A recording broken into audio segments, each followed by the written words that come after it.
i que fa intent d'anar-se'n. En aquests moments fuig, accelera, el segrestador a bord d'aquesta moto, anem a veure fins on arriba.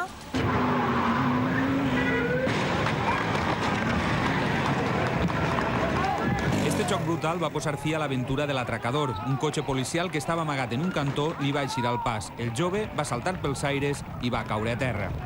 Un grup d'agents es va llançar damunt d'ell i el va reduir.